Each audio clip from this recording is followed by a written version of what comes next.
là, tu peux dire un truc comme moi, c'est ça. Ouais. Ouais, c'est ça Emerging Valley, c'est ça la disruption. Vous avez assisté en live à une vraie disruption de programme, là, puisque ce n'était pas tout à fait prévu comme ça, mais bon, ça fait plaisir. On va passer après le panel de cette richesse de start-up et cet écosystème vraiment très très différent entre start-up d'e-commerce, start-up médicale. On va passer à une étape plus sur la partie incubateur. Je représente l'incubateur de Decamp. Mon nom c'est Sofiane Amar. Et aujourd'hui, on va passer en revue avec plus de panels sur tous les incubateurs, en tout cas ceux qui ont accepté de venir, qui représentent la métropole Aix-Marseille, entre autres, et qui vont nous présenter un certain nombre de leurs sujets.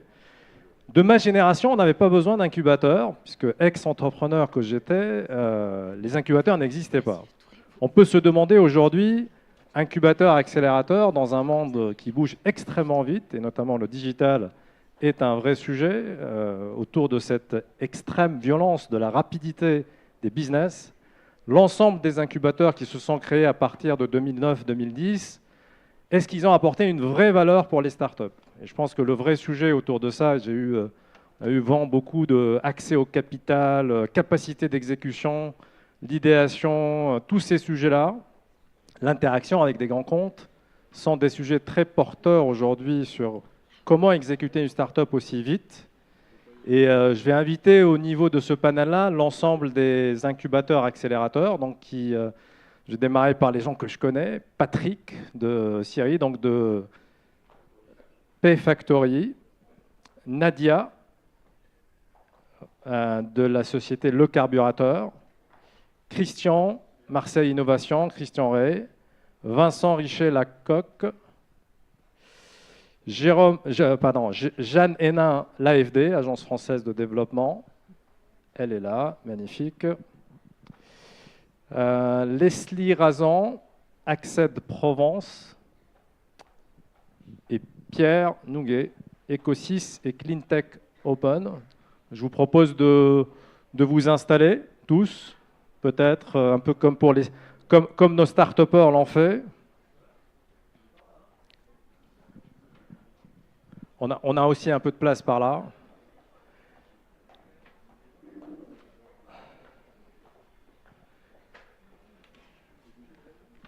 Et donc, chaque incubateur, accélérateur va proposer un peu une petite présentation de ses services, de ses conseils. On sait bien qu'en grande majorité, notre métier d'incubateur, accélérateur, c'est un métier de transmission de conseils, de transmission de use case, de transmission d'expérience.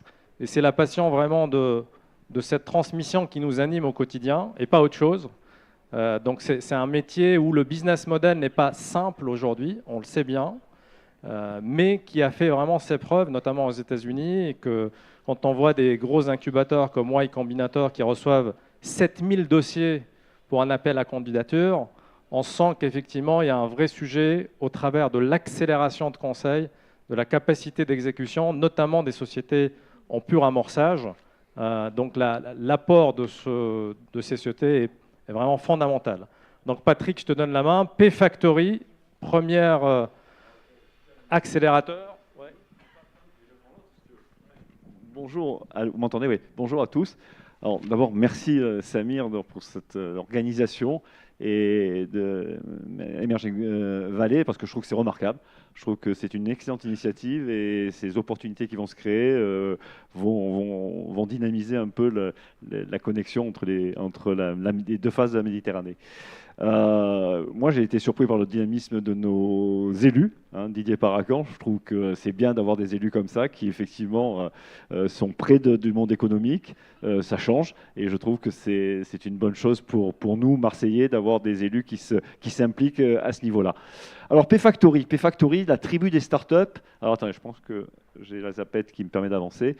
C'est un accélère entrepreneurial et j'y tiens. Donc, je suis un entrepreneur, un vieil entrepreneur. Et pour répondre à ta question, Sofiane, tout à l'heure, effectivement, de mon temps, on n'avait pas besoin d'accélérateur parce que aussi, les choses allaient moins vite et qu'on pouvait sortir de la route, remonter sur le chemin, ressortir une deuxième fois, puis faire sa voie quand même. Aujourd'hui, si on sort une fois de la route, on peut remonter, effectivement, mais si on sort 2 fois de la route, c'est compliqué parce que les choses vont beaucoup trop vite. Et c'est bien, effectivement, dans ce monde-là, aujourd'hui, d'avoir des conseils et d'être accompagné dans son développement et sa croissance. Alors, la particularité de Pfactory, effectivement, on est un accélérateur entrepreneurial, j'y tiens au terme entrepreneurial. On est là pour faire grandir les startups. Et une part des particularités, c'est qu'on n'a pas de lieu. On n'héberge pas les startups. On a des locaux, on est sur la région PACA, ce nom qui n'est pas très joli, mais on est sur la région PACA. On a des bureaux à Aix, on a des bureaux à Marseille et on a des bureaux à Nice où nous organisons nos événements, workshops, meet-up, des réunions avec nos actionnaires aussi et nos startups.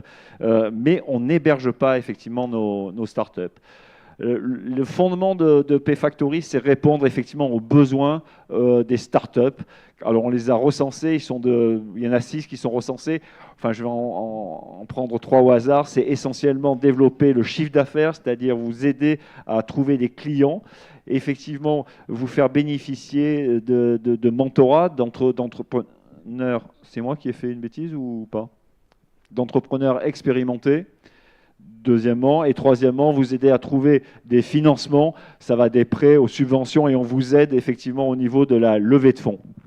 C'est bien si j'ai la suite. Ce serait pas mal. Bon. Comment?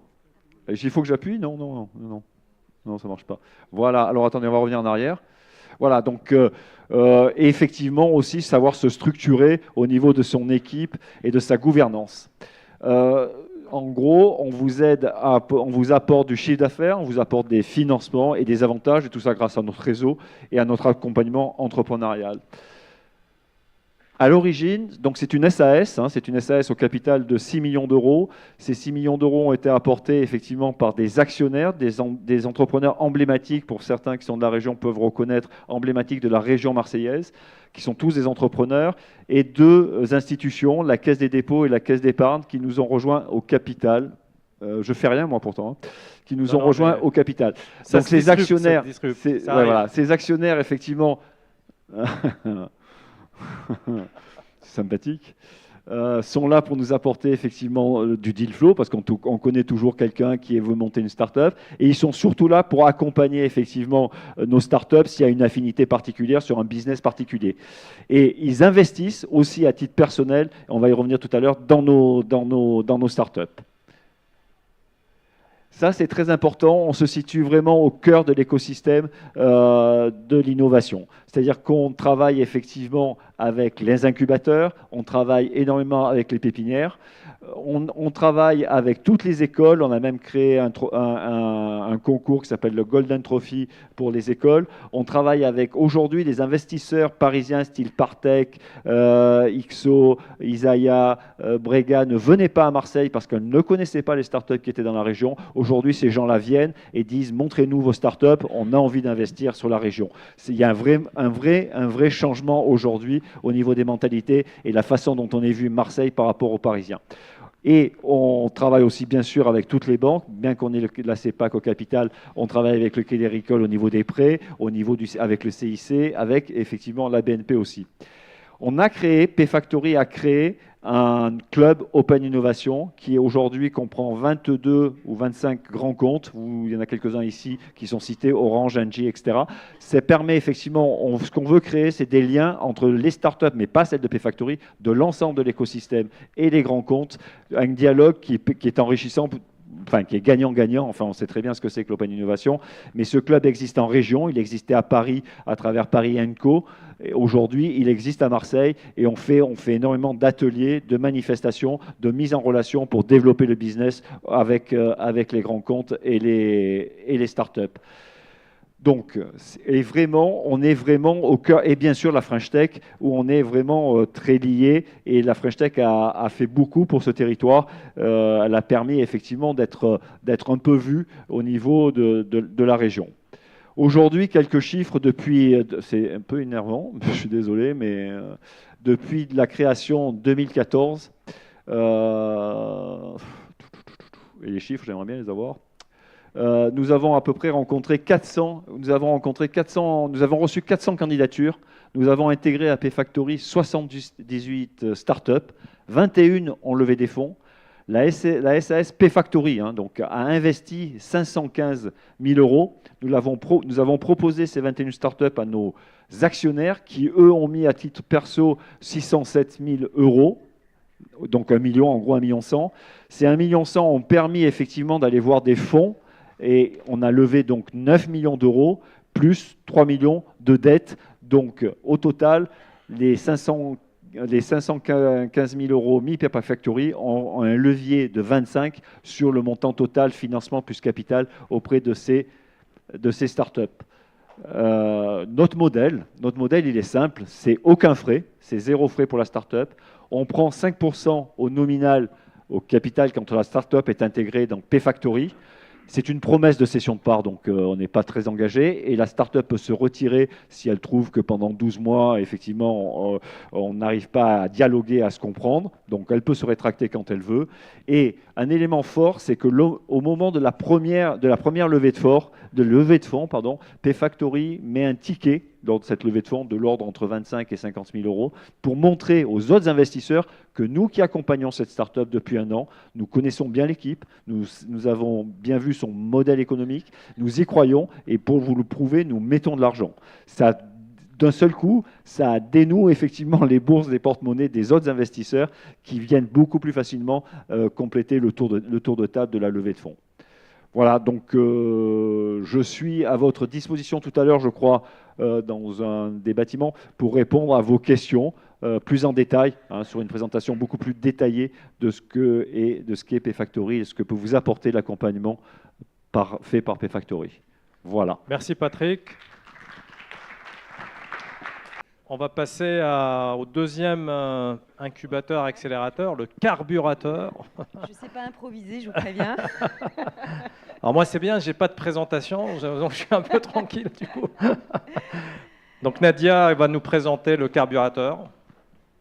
Alors, je ne sais pas si vous devez savoir ce qu'est un carburateur. Est-ce que quelqu'un peut me dire ce que c'est? Qu'est-ce que c'est un carburateur? Collez le micro. Collez votre Pardon. micro. Oui. Vous m'avez entendu?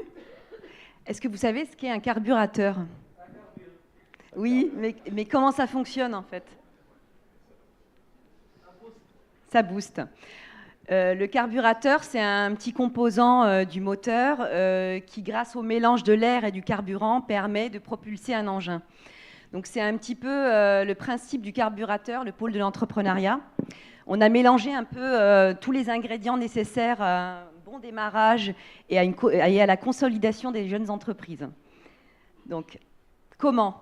On propose à la fois donc un accompagnement aux porteurs de projets et aux jeunes entreprises, une résidence qui peut être modulable en fonction des besoins, et un réseau relationnel, ingrédient indispensable donc, au démarrage et au bon développement d'une entreprise.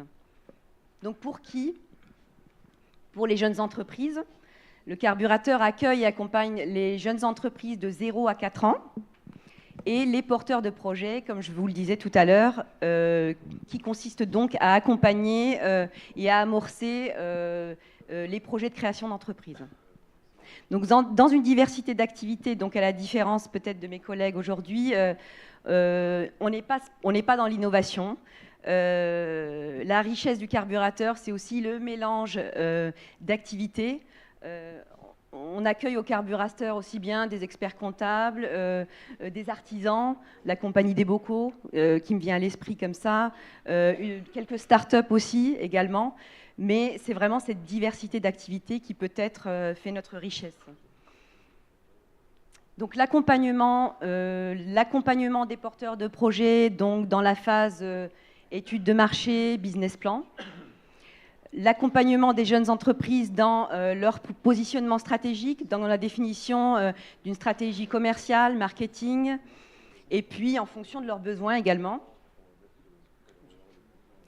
L'accompagnement des porteurs de projets se fait grâce à la présence des partenaires du carburateur, donc les acteurs de la création d'entreprises qui sont régulièrement présents au carburateur, via des permanences régulières. Donc on accueille BGE Accès Conseil, IMM pour du financement, ESIA, des structures, diverses structures que vous peut-être vous ne connaissez pas, mais on pourra en discuter tout à l'heure quand on se voit cet après-midi. Et puis un pool d'experts qui a été constitué pour accompagner les jeunes entreprises. On accueille donc des experts en communication, en marketing, en digital, des experts comptables, des experts en crowdfunding, des avocats et divers experts qui sont là pour nous épauler dans l'accompagnement des entreprises et en fonction de leurs besoins. Le carburateur propose donc une résidence modulable en fonction des besoins de chaque entreprise. Nous offrons des solutions d'hébergement en zone franche urbaine, territoire entrepreneur, donc avec des avantages fiscaux. Et donc ces possibilités d'hébergement prennent la forme soit de locaux d'activité. Nous avons des ateliers qui sont destinés plutôt à des activités de production peut-être, ou des activités artisanales de 25 et 50 mètres carrés, des bureaux individuels équipés, des espaces de stockage, un espace de coworking avec 12 emplacements en open space et des salles de réunion. Donc, le carburateur ne propose pas uniquement de l'hébergement, puisque, comme je vous le disais, il y a également un suivi et un accompagnement tout au long de la résidence qui ne peut pas excéder 3 ans. C'est en effet un hébergement et un accompagnement pendant la durée d'amorçage et de démarrage. Une fois que l'activité démarre, on l'accompagne bien sûr à aller se développer, chercher des locaux, etc. Donc un réseau relationnel et des occasions de rencontres régulières que nous organisons via des after-work, des petits déjeuners professionnels, toutes sortes de rencontres autour de l'entrepreneuriat et qui sont régulièrement organisées, qui peuvent être consultables sur notre site, notre agenda en ligne et qui sont bien sûr gratuites pour tous. Si vous désirez éclaircir certains points, n'hésitez pas à venir me voir, bien sûr, cet après-midi. Je suis à votre disposition et je vous remercie de votre écoute. Merci Nadia. Donc on passe la main à un des pionniers de l'innovation dans la région Aix-Marseille. Donc Marseille Innovation, Christian. J'espère que tu n'auras pas de problème technique, évidemment. Bonjour. Bonjour. Il y a de la technique? Il n'y en a pas. Bon, ok. Bonjour, je suis le fondateur et le patron de Marseille Innovation, qui est effectivement un outil référence sur cette région, sur l'accompagnement de start-up depuis plus de 20 ans. Donc aujourd'hui, on continue à se déployer. Donc comme la slide le montre là, on a une centaine de start-up dans les couloirs. Aujourd'hui, sur 3 sites et le 4e s'ouvre bientôt. Donc sur des domaines liés au numérique, aux médias, au contenu médias au sens large, aux sciences de l'ingénieur, à l'optique, la photonique, l'IoT, les matériaux, sur un site industriel qui s'appelle Technoptique, vous voyez là, sur lequel on aide les gens à faire des protos, à les calculer, les designer, à faire des POC. On a entre autres des panneaux photovoltaïques hybrides qui sont les plus performants au monde aujourd'hui, faits par une boîte qui s'appelle Dualsun.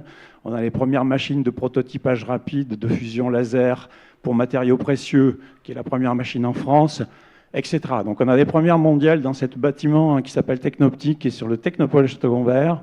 Au pôle média qui est en bas, on a une quarantaine de startups qui sont dans le monde du cinéma, de l'audiovisuel, des médias, du numérique, du transmédia. Et l'hôtel technologique qui est plutôt le lieu du numérique, cœur métier numérique. Donc dans les 100 startups qui sont dans les couloirs, 85% sont numériques. Donc on est au cœur de la mutation numérique du monde aujourd'hui.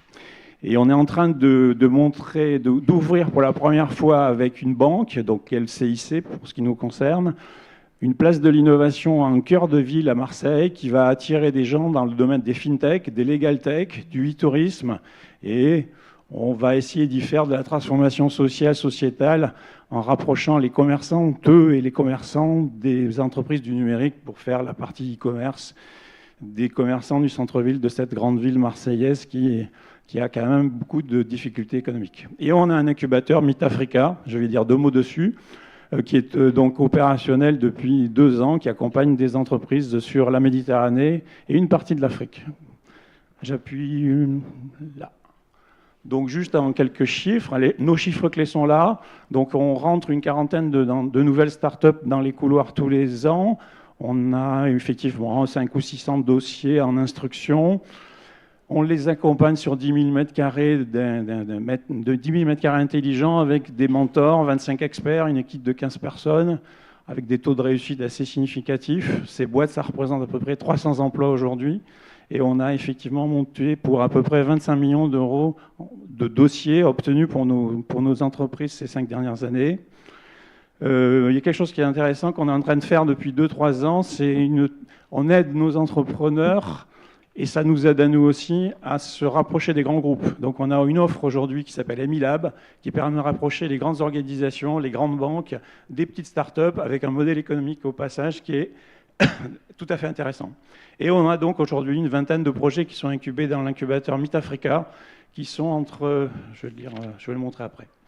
Donc, juste pour l'info, venir chez Mars Innovation, c'est être accompagné, être accéléré, trouver des financements, mais aussi être mis en contact avec des grands groupes industriels nationaux, mondiaux, pour être capable de leur vendre sa solution. Et on fait du sourcing, on fait du pitch, on a fait des actions partenariales avec Pfactory il n'y a pas très longtemps, avec une banque et le premier fabricant français de téléphone qui s'appelle Wico, qui est à Marseille.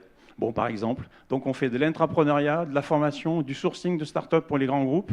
Et ça, c'est une offre plus aujourd'hui de notre offre d'accélération. Alors, juste 3 slides sur ça. Donc, on est actif sur la Méditerranée depuis... Vous voyez, j'ai mis une slide que je suis allé chercher dans mes vieux PowerPoint, comme dit l'autre. On a lancé... Ça se trouve à l'INSAT, l'École supérieure des arts et techniques de Tunis, en 2005. On lançait le réseau de l'innovation en Méditerranée. Bon, ça ne nous rajeunit pas. Donc, ça prouve qu'on est sur ces problématiques depuis une vingtaine d'années. Dans la continuité de ça, on a géré un incubateur pendant 5 ans avec l'IRD des financements du gouvernement français, où on a accompagné, parmi les 7000 doctorants que vous évoquiez tout à l'heure, qui viennent faire des études en France et qui ne savent pas comment trop repartir dans leur pays, une centaine de projets de créateurs, voilà, avec tous les partenaires qui sont sur la gauche, que ce soit donc des fonds à l'époque, il y avait commencé à y avoir des fonds de business angel au Maroc, en Algérie, ce n'était pas le cas. Donc avec l'IRD, on était partenaire de ce programme pendant 5 ans. Donc aujourd'hui, 60% des projets sont vivants. Et j'ai mis ces chiffres notables. 25% étaient des femmes, avec un âge moyen de 32 ans. Et on trouvait que ce programme sur la Méditerranée, il était plus performant que ce qu'on faisait dans nos couloirs en termes de mixité. Donc j'ai remis ce... Et effectivement, le projet consistait à financer à hauteur de 35 000 € les dossiers qu'on a accompagnés sur 15 mois.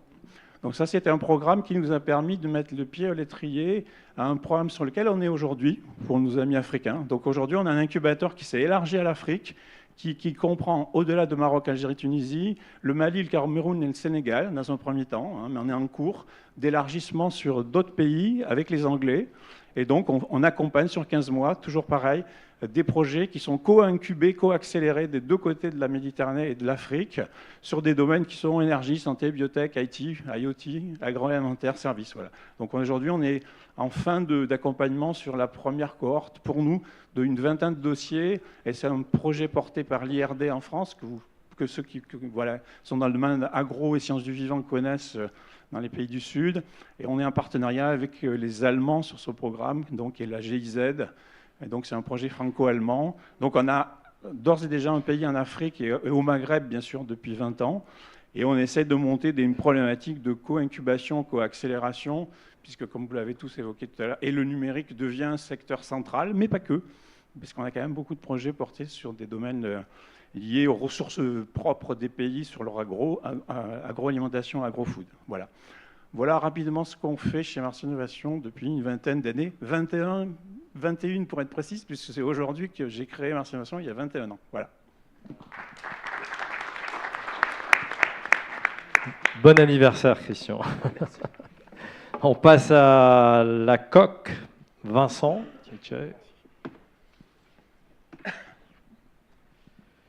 Bonjour tout le monde, merci Samir de nous avoir invités. Ça s'est fait à dernière minute, mais comme souvent dans le numérique, et c'est le meilleur en général. Et heureux d'organiser ce genre d'événement. C'est bien de lier encore plus l'Afrique et l'Europe. Donc au contraire de mes petits camarades, la COC n'est ni un accélérateur ni un incubateur. En fait, la COC est le lieu de la French Tech, vitrine, et plutôt un lieu de mise en avant de tous les acteurs que vous voyez là, notamment des startups. Et donc on va faire le tour. Donc on a ouvert le 27 septembre, donc on est l'un des derniers lieux ouverts, et on a inauguré vendredi dernier, on avait plus de 1000 personnes. Donc déjà c'est une initiative métropolitaine, ça c'est important. Donc c'est Euroméditerranée et la French Tech, donc Jean-François Royer et Stéphane Soto, il y a un peu plus de 2 ans qu'ils se sont rencontrés en se disant il faut qu'on mette en avant tout ce qui se passe sur notre territoire. Il y a plein de choses, mais on n'a pas d'endroit pour montrer physiquement, en tout cas de manière quotidienne, tout ce qui se passe sur notre territoire. Donc ce projet-là est issu au démarrage d'Euroméditerranée et grâce aussi à leur Agnès Karadec. Et ConnectWave nous a rejoints. Pour ceux qui ne savent pas ce qu'est ConnectWave, c'est le showroom d'IoT du Centre national du RFID qui s'appelle maintenant ConnectWave, parce qu'effectivement leur nom n'était pas très commerçant. Donc la COC, où ça se trouve? En plein cœur du centre d'affaires de Marseille, donc dans les nouveaux quartiers d'Euromed 1, juste à côté du siège d'Euroméditerranée. Donc pour ceux qui voient, en fait, on est en plein quartier d'affaires et en plein lieu d'événementiel. Vous allez voir à partir de 2018 beaucoup d'événements qui vont être dans ce cœur de ville et dans ce cœur d'Euroméditerranée. Pour vous donner un petit ordre d'idée, c'est un projet de collectivité, c'est un projet aussi d'entreprise privée. Donc vous voyez un peu tous les acteurs de ce beau projet, et tous les jours des acteurs nouveaux nous rejoignent. Donc pour vous dire un peu ce que c'est, donc c'est une vitrine effectivement, donc on met en avant tout le monde, c'est un lieu de rencontre. Voilà, l'objectif c'est de faire rencontrer les startups et les entreprises, d'échanges. À partir de janvier, toutes les startups pourront passer et utiliser les outils pour faire leur rendez-vous d'affaires. Et c'est un lieu de sensibilisation, hein, comme ici à Vocamp, on a les technologies de demain, mais aussi surtout d'aujourd'hui, c'est important. C'est demain pour certains, mais pour beaucoup d'entre nous, c'est aujourd'hui. Et un lieu de démonstration. Pourquoi de démonstration? On a 2 contenus qui sont à demeure, c'est-à-dire le showroom de ConnectWave. Donc on a 20 plots qui vous montrent des usages d'objets connectés dans le monde industriel et professionnel. Et à partir d'avril, on aura tous les outils de BIM, Building Information Modeling, et de Smart City. Donc on aura une salle de 65 mètres carrés avec tous les derniers outils BIM. Pour votre info, toutes les nouvelles constructions sur Euroméditerranée seront obligatoirement à partir de janvier basées sur le BIM. Et on va dire dans les 2 à 3 ans en Europe, ça deviendra obligatoire. Donc l'objectif d'Euroméditerranée, c'est de mettre en avant dans ce lieu tous ces nouveaux outils pour que la Fédération BTP, des architectes et toutes nos startups puissent être en avance sur notre territoire par rapport au reste de la France. Voilà. Et après, on va travailler avec tous les écosystèmes. On a commencé le premier vendredi. Il y avait notamment P-Factory, Marseille Innovation. Et alors, pas tout le monde, je suis désolé, mais c'est vrai que comme beaucoup, ça s'est fait à la dernière minute, parce que les dates ont bougé. Mais en tout cas, l'objectif, voilà, c'est de mettre en avant tous les écosystèmes. On est en train de travailler avec Primi pour faire 5 dates sur l'année 2018 pour mettre en avant tout ce qui s'y passe. Donc c'est 2 millions d'investissements, donc c'est beaucoup d'investissements d'État, de régions et de privés. Pour info, c'est 430 mètres carrés, 5 espaces modulables. On verra une petite vidéo après, si elle fonctionne, on l'espère, avec tous les derniers outils qui vont bien. Alors l'objectif, c'est pas d'utiliser la technologie pour faire de la technologie, c'est vraiment de l'usage. On est là pour sensibiliser, donc tout le monde utilise tous les outils, même ceux qui n'ont pas dans leur entreprise. Voilà. Et à l'heure d'aujourd'hui, hier, c'est 39 événements et plus de 3000 personnes. Voilà, donc on n'est pas aussi fort que Vocamp, hein.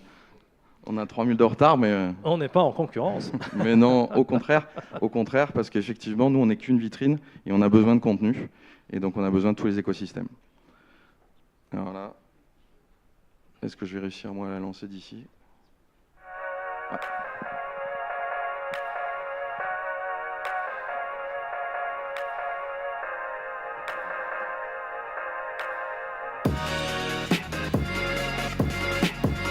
Donc là, vous voyez les plots en fait, d'IoT et de ConnectWave.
Voilà, la vidéo est bien meilleure que moi, j'aurais dû commencer par la vidéo. En tout cas, je vous remercie. Et ben, pour nos amis africains, pour Vecamp et tout le monde, et ceux que je ne connais pas encore, parce que j'ai pas eu encore le temps de faire le tour de tous les acteurs, on vous accueille bien volontiers à la Coque, au centre de Marseille, pour vous mettre tous en avant et faire qu'on travaille bien ensemble entre le continent et l'Afrique. Merci à vous. Merci. À vrai dire, c'est assez unique comme concept. Je pense que si on voit un peu ce qui se passe en France et en Europe, c'est vrai que c'est très intéressant d'avoir cette variété d'écosystèmes au-delà de ce que vous connaissez, vous, les start-upers, c'est-à-dire les incubateurs, accélérateurs, fonds d'investissement et autres banques. C'est vraiment très intéressant. Merci Vincent. Partagé. Donc on passe à très grande banque, l'AFD. Jeanne qui va nous expliquer les concepts liés à la Méditerranée et à l'Afrique de l'activité de l'AFD. Bonjour à tous, Jeanne Hénin. Merci Samir de nous avoir associés à l'initiative et merci Sofiane de nous recevoir. Donc je travaille à l'AFD, l'organisme qui met en œuvre la politique de développement de la France. Donc sur l'Afrique, c'est l'an dernier 3,9 milliards d'euros engagés et on a 85 agences dans le monde, dont une cinquantaine en Afrique. Donc, le département dans lequel je travaille est à Marseille. Une spécificité pour l'AFD, puisque tout le siège de l'AFD est à Paris. En dehors de ces 85 agences dans les pays, il y a un siège à Paris et un site à Marseille, sur lequel on travaille à développer des programmes de formation-accélération. Donc, je voulais vous présenter ces programmes d'accélération pour les entrepreneurs africains. Nous, notre public et nos participants, c'est vraiment un écosystème entrepreneurial africain. Moi, malheureusement, je connais mieux les entreprises de Côte d'Ivoire que celles de la région Aix-Marseille. J'espère mieux les connaître bientôt. Mais donc, on a vraiment ce souhait de mettre en lien les différents types d'entreprises africaines et de leur développer des projets d'accélération qui soient en lien avec les besoins qu'elles ont. On a une vocation d'être subsidiaire, c'est-à-dire que quand on développe un programme d'accélération, on le développe toujours avec des partenaires locaux, ou ici, ou africains, ou institutionnels dans d'autres coins de France. Et l'objet, c'est qu'il soit dupliqué, pérennisé, puisque comme on est un bailleur, au bout d'un moment, on s'en va. Et donc, on souhaite que nos projets ces programmes d'accélération vivent leur vie propre. Du coup, je vais vous parler de 3 sujets. Qui structure un petit peu nos programmes. Le premier, c'est l'idée d'écosystème. Ça a déjà été beaucoup évoqué ce matin par les start-upers et puis par mes collègues ici. Les programmes sur lesquels on travaille ont toujours ce côté développement d'un écosystème. Juste pour vous donner un exemple, un des programmes s'appelle Young Leaders. On a eu 600 candidatures l'an dernier pour participer à ce programme. Et sur les 20 sélectionnés, ils ont fait une semaine à Paris et ensuite une semaine entre Abidjan et Nairobi. Et ce groupe-là, donc la dernière fois qu'ils se sont vus, c'est en octobre. Et voilà, en décembre, ils montent un nouveau forum eux-mêmes à Lomé, un forum sur la croissance dans la zone UMOA. Et ils se partagent entre eux. L'un qui a une boîte de mobile money va utiliser dans la bonne façon son collègue à Madagascar pour lancer ses activités à Madagascar. Donc, tous nos programmes ont une façon de continuer leur vie après la fin de ces programmes d'accélération via les réseaux qui se sont créés. Le deuxième point, c'est l'innovation. Là aussi, je voulais vous donner un exemple. Un deuxième programme duquel je vais vous parler qui s'appelle Lead Campus. Sur ce programme, une des participantes a créé des maternités à destination des bottom of pyramid dans un pays d'Afrique de l'Ouest. Pour créer ce projet-là, après des études en France, elle allait s'inspirer d'un modèle indien. Et aujourd'hui, donc elle a fait le Lead Campus, et aujourd'hui, elle partage aussi ses recommandations, idées, expériences, échecs, réussites de passage à l'échelle avec des entrepreneurs français. Donc il y a vraiment cette idée d'utiliser ces labs et ces programmes d'accélération comme des accélérateurs d'innovation pour les participants et aussi pour tout le réseau autour. Et le troisième point, c'est les transitions. Un dernier point que je voulais vous dire sur l'innovation, on a eu un programme qui s'appelle le Social Business Camp qui a eu lieu en octobre, adressé uniquement à des entrepreneurs sociaux. Et là, par exemple, l'idée, c'était de mettre en lien ces innovations que portaient les porteurs de projets entrepreneurs africains, qui venaient d'une quinzaine de pays différents, avec des acteurs marseillais aussi. Donc, par exemple, on est allé voir un futur projet d'une association qui s'appelle Yes We Camp, dans la zone de Foresta, juste en dessous d'un centre commercial Grand Littoral, là, à côté de Marseille. Et on est allé voir aussi un projet d'agroécologie qui s'appelle Terre de Mars.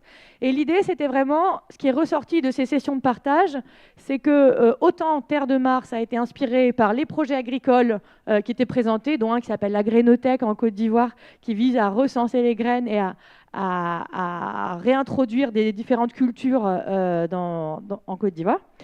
Donc voilà, il y a ce côté d'innovation croisée. Dernier point, c'était les transitions. Comme on est l'AFD, on a toujours cet objectif de contribution au bien commun.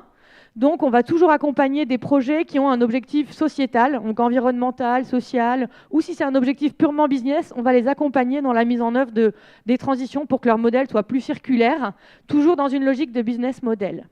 Du coup, voilà les deux projets rapidement desquels je vous ai parlé. Le Social Business Camp, donc il s'est adressé, on a eu 30 participants. Là, on a eu environ une centaine de candidatures. Ils venaient de 18 pays africains. Et l'idée, c'était de sélectionner des entreprises qui ont un objectif sociétal, qui ont 3 ans de maturité à minima, de façon à ce qu'on puisse les accompagner de façon un peu pertinente.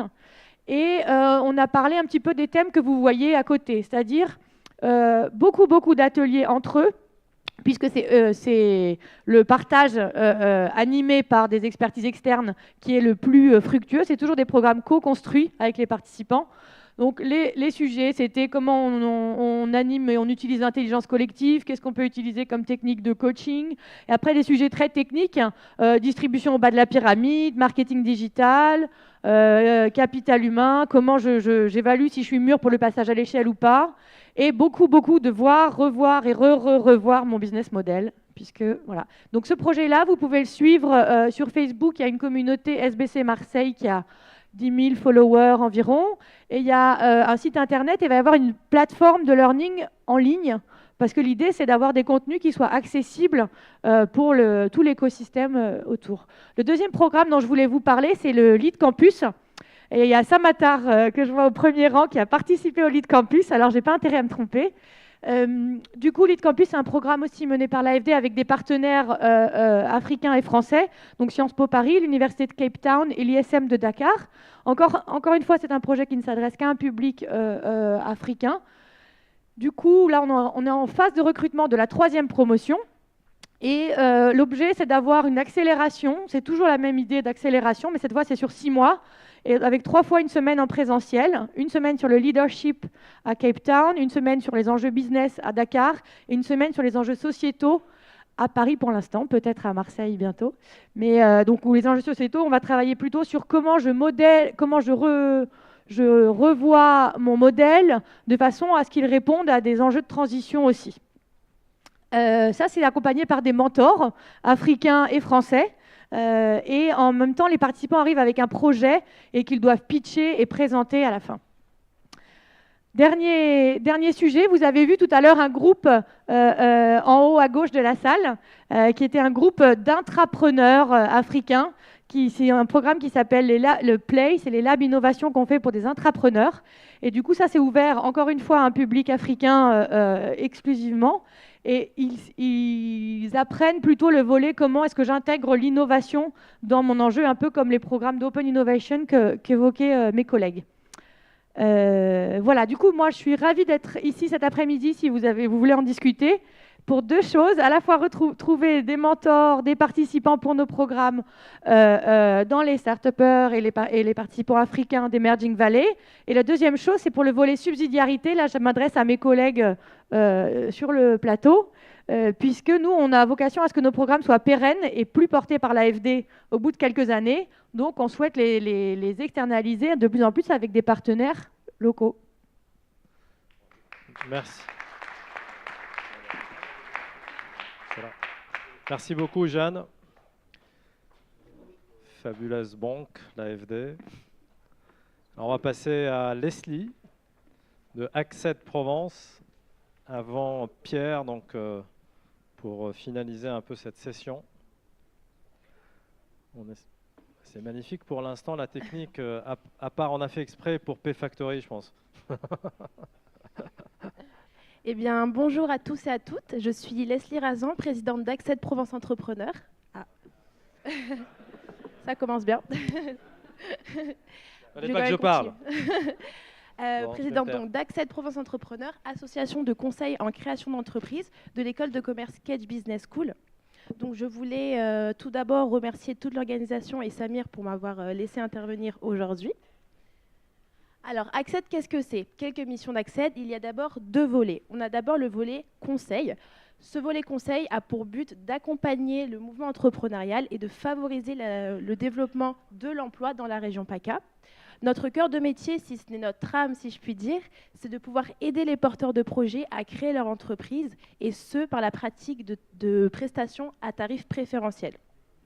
Concrètement, nous aidons les porteurs de projets avec des projets en état d'avancement plus ou moins établis, et nous les accompagnons de cet état d'avancement jusqu'au bout pour qu'ils puissent à la fin avoir toutes les clés d'une part pour réussir et mener à bien leur projet, mais aussi un dossier concret et professionnel fourni d'études afin qu'ils puissent ensuite le présenter à des sponsors, des banques, tout l'organisme de financement.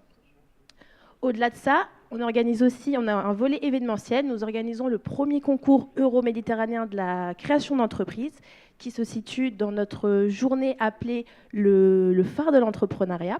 Cette journée, donc, qui a pour cœur ce concours, est une journée qui est destinée à être 100% entrepreneuriale. Le concours en lui-même récompense à hauteur de 10 000 € 5 gagnants pour 5 prix différents. En ce qui concerne la journée, c'est tout ce qui est réseautage, conférences, ateliers et réseau networking. Ça permet à un public divers et varié de pouvoir peut-être essayer d'avoir une âme et de se reconnaître dans cette journée. Pour les entrepreneurs en herbe, par exemple, ou les personnes simplement intéressées, c'est une occasion pour eux de pouvoir en apprendre plus sur l'environnement entrepreneurial, de par les ateliers et les conférences, et pour les personnes qui sont un peu plus adeptes de ce concept-là, de pouvoir peut-être trouver de l'inspiration, puisque nous avons des conférenciers de renom qui vont faire un retour sur leur parcours et qui pourront justement peut-être être une source d'inspiration pour certains. Ce concours en lui-même et cette journée de l'entrepreneuriat a pour cœur Marseille, mais aussi s'exporte à l'extérieur. Nous avons une représentation en Tunisie et au Maroc, et nous avons pour vocation de l'exporter bien évidemment dans toute l'Afrique. À côté de ça, nous organisons aussi des soirées networking, donc à l'échelle un petit peu du phare, mais en modèle un petit peu plus réduit. Acced, en quelques chiffres, c'est 30 bénévoles, donc 30 étudiants de Kedge Business School qui sont réellement au service des entrepreneurs. Depuis maintenant plus de 20 ans, nous sommes fiers d'avoir pu épauler et accompagner une centaine d'entrepreneurs qui sont maintenant à l'origine de plus de 400 emplois créés. Ensuite, pour ceux qui seraient un petit peu effrayés par le concept étudiant, école de commerce, nous sommes assez représentés dans la région PACA et nos taux de satisfaction sont assez corrects. Donc, nous serions vraiment ravis que vous puissiez nous faire confiance et nous aimerions vous accompagner dans vos démarches. Au niveau des prestations, donc je vais les détailler un petit peu plus dans la slide suivante. On est environ sur 30 études de marché par an et 10 business plans. Donc, par rapport à nos prestations, c'est globalement des études de faisabilité, études de marché, business plan, études quantitatives et qualitatives. Mais justement, grâce à nos 20 ans d'expérience, nous essayons toutes et chaque année de nous renouveler et de correspondre le plus possible aux attentes de nos clients. Et nous réalisons aussi des benchmarks concurrentiels et des recherches de noms. Alors, par rapport au contact, je pense qu'on pourra en reparler un peu plus après dans la journée. Je voulais juste vous dire que notre 20e édition, donc notre grand anniversaire du phare, se déroulera à Marseille le 11 avril 2018. Il y aura un carré international où l'Afrique sera mise en valeur. Et bien évidemment, vous y êtes tous conviés. Voilà. Merci beaucoup, Leslie. Et last but not least, Monsieur Pierre. Donc, Ecosys et Cleantech Open. Il faut me laisser 2 minutes, je viens d'avoir la... C'est lequel? On appuie sur lequel? Ça va la technique? Je viens d'avoir sa présentation, donc il faut me laisser une petite minute. Ah. C'est du direct live. Merci Sofiane de nous accueillir ici. Avec grand plaisir. Merci Samir d'être à l'origine de ce beau projet. J'aurais une pensée aussi pour Philippe Jacob, qui est là, qui discute, mais sans qui ce projet ne pourrait pas être présent. Je suis très heureux d'être là et de vous présenter la vision que nous portons. Alors, je vais avoir que 3 slides, puisque pour finir, il faut essayer d'être synthétique et surtout d'essayer d'ouvrir la vision et le débat. J'ai la chance d'être un entrepreneur récidiviste. J'ai développé une start-up qui s'appelle Ecosys en 2010. Notre mission, c'est de développer et de modéliser les écosystèmes d'innovation et de croissance. On parle tous d'écosystèmes, mais quand il s'agit de numériser un écosystème, de le processer, de l'orchestrer, de le piloter en termes de data, c'est plus compliqué. Ça fait 7 ans qu'on travaille maintenant sur ces sujets avec toute une série de groupes internationaux et un réseau fort de start-up.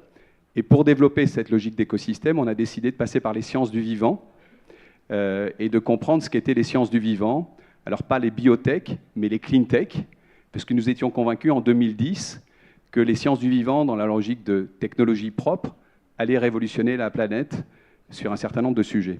Et donc, on a décidé de s'associer à un réseau qui est un réseau issu de Californie et de le développer en Europe et en France. Et je préside aujourd'hui le réseau Cleantech Open, qui représente plus de 450 startups. Nous sommes des pure players des technologies propres. Bien évidemment, ces technologies propres, qu'on les appelle Cleantech ou Green Tech, ont une vision transversale de toutes les ruptures pour faire mieux, avec moins de gâchis et plus d'intelligence dans tous les domaines, que ce soit pour la construction, la mobilité, l'énergie, mais aussi l'alimentation intelligente, l'agriculture, tous les sujets qui nous permettent de dire là où il y a un gâchis, il faut qu'on processe mieux, il faut qu'on orchestre mieux pour pouvoir réinvestir sur les sujets qui ont du sens et qui ont de la puissance. Le réseau Cleantech Open est soutenu en France par 450 PME, soutenu par 85 partenaires. On est dans 30 pays dans le monde. Ça touche aussi bien Israël que l'Afrique du Sud, que les États-Unis et que toute une série de pays en Asie. Aujourd'hui, l'Europe est en train de monter en puissance et nous sommes dans une réflexion qui consiste, comme vous l'avez dit, puisque vous avez vu toutes les démonstrations des incubateurs, des accélérateurs, à la fois dans le monde numérique, c'est-à-dire qu'on est présent partout, mais aujourd'hui, on se pose la question, en plus d'être présent dans toutes les régions de France, d'avoir un ancrage régional plus important. Et aujourd'hui, si je suis ici, c'est que nous sommes dans des discussions importantes avec la région, on va dire plutôt ex-Marseille-Provence, qui semble intéressé par ce projet, et parce qu'on a besoin aussi de franchir une nouvelle étape avec l'Afrique, et je vais en parler pour une raison très simple, c'est que nous pensons que nous sommes dans un momentum politique, que nous sentons tous, qui est en train de bouger, et qui s'incarne avec un président américain qui nous a laissé un boulevard, en sortant un soir de l'accord de Paris en disant les États-Unis d'Amérique, on va dire, peuvent renoncer même à leur signature ou à leurs engagements, et je décide de sortir de l'accord de Paris. Et nous, je dis bien nous tous,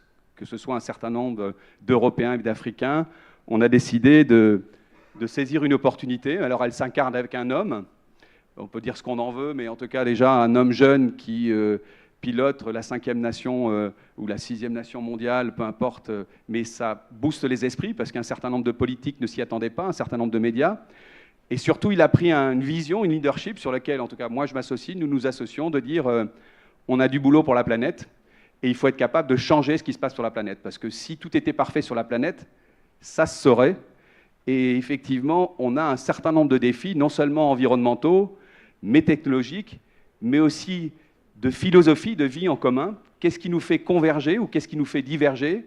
Qu'est-ce qui fait qu'avant de parler de technologie, on doit parler de sens, dans un monde qui, bien évidemment, parfois en perd, et sur lequel, à partir du moment où on est d'accord sur le sens, on peut partager des projets en commun, qu'on soit africain, chinois, indien, américain ou autre. Et cette idée de relever ce défi dans les prochaines années de « Make our planet great again », en commençant, on le sait tous, probablement par l'éducation, par le sens de ce qui nous unit ou plutôt qui nous désunit, est un élément très fort de la vision et du changement technologique. Alors nous, on le dit, nous, Européens, et particulièrement ceux qui travaillent dans les clean tech, on a besoin les uns des autres. Moi, j'ai beaucoup apprécié le fait de dire « mais tant mieux s'il y a plein d'accélérateurs, d'incubateurs. Quand on voit les problèmes à régler, on est juste au début de la transformation. Tant mieux si la convergence entre public et privé se fait, entre région et État se fait. Tant mieux si les convergences entre grands groupes, ETI, PME, start-up se font. On en a besoin de partout. On est au tout début du processus qu'on a à mettre en place. Et moi, je me réjouis d'intervenir en disant bien sûr que les écosystèmes doivent être encore plus puissants et fertiles, puisque nos métriques, si on regarde juste notre pays, la France, qui se dit être dans les grandes nations et qui pourtant a des gens qui n'ont pas à bouffer et qui n'ont pas d'emploi. Donc on a du boulot en France. Mais on résoudra le boulot de la convergence vers un monde inclusif, c'est-à-dire l'économique, le social et l'environnemental convergent, si on travaille à plusieurs. Et pour ça, nous avons besoin de tous les continents et nous avons besoin aussi de l'Afrique. Et c'est pour ça que moi je fais un grand appel, puisque nous allons lancer de 2018 à 2020, avec le Clean Tech Open, un grand programme de collaboration avec l'Afrique où nous avons besoin d'aide.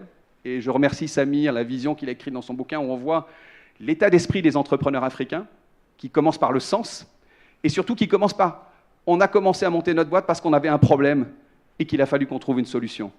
Et à partir du moment où on voit cette vision entrepreneuriale, qui consiste à apporter des solutions là où il y a des problèmes, que l'on soit green tech, fintech, edtech, marktech, biotech, toutes les techs que vous voulez, je crois que pour aller dans l'objectif que notre président, en tout cas français, propose à la planète et que nous proposons tous à partager, eh bien c'est aussi de se retrouver, parce que les boucles sont courtes, c'est dingue l'accélération, c'est dingue entre ce qui s'est passé à Paris hier avec Samir ou avant-hier avec Samir, ce que vous faites aujourd'hui ici en Provence, Alpes, Côte d'Azur. Eh bien lundi prochain, nous recevons à Paris, mais demain j'espère que ça sera partout dans toutes les planètes du monde, dans tous les endroits, CETEC for Planet, qui nous unissent et qui dépasse largement celui du clean tech ou des biotech, etc. Voilà, en tout cas, c'est nous ce qu'on vous propose. On se réjouit d'être là. Et bien évidemment, comme les autres, on sera là cet après-midi pour répondre aux questions. Mais merci infiniment à tous de nous avoir écoutés. Merci beaucoup, Pierre. C'est un peu plus, effectivement, que l'éloge de l'incubation et de l'accélération. On a gratté un peu sur le ton d'un tract. Alors, je ne vais pas présenter encore un autre incubateur qui est The Camp, mais en 2 mots, et après, si vous souhaitez, on a plus de temps l'après-midi. Nous, on va avoir 3 programmes, dont un qui a démarré, qui est pour des sociétés d'amorçage. Dès le départ, dès le 28 février, on avait mis l'axe Méditerranée-Afrique, et dès le départ, notre appel à candidature a été focusé pour aussi la région africaine. On a eu 150 candidatures, il y a 10 sociétés qui ont été acceptées, dont une qui est ici d'ailleurs. Et donc, premier programme, incubation, 2 promotions par an, 10 à 15 startups. Deuxième programme, accélération. Là, c'est plutôt pour, j'ai entendu un panel assez intéressant de startups série A, qui sont financées, qui ont démarré, qui ont des vrais business. Là, ce qu'on va faire, c'est qu'on va les accélérer en faisant des Learning Expedition Business, principalement sur des pays comme l'Inde, la Chine. Tech Code va être un de nos partenaires, par exemple, sur le scale-up de leur business, c'est-à-dire sortir un peu de leur base africaine ou méditerranéenne pour les amener sur d'autres continents. Et un troisième programme qui est plutôt de l'intrapreneurship. Là, c'est de la formation et du déclenchement de raisonnement d'entrepreneurs jusqu'à l'exécution d'une start-up pour les entreprises qui sont au demeurant 16 entreprises cofondateurs de The Camp et qui vont aussi être la base du scale-up business des startups avec lesquelles on va travailler. Voilà, très rapidement, pas de présentation. On va être toute l'après-midi avec tous mes collègues juste à côté. Et si vous souhaitez qu'on en parle plus dans le détail, on serait évidemment ravis. On va prendre un entracte. Alors, Samir, je ne sais pas combien il nous reste dans le programme, mais j'imagine 15-20 minutes, puisqu'on a gratté un peu. Il y a une pause de 25 minutes. D'accord, super. Pour vous restaurer, pour boire un verre, pour échanger avec tous les panélistes de ce matin. Donc, on se donne rendez-vous très précisément à Midi 15.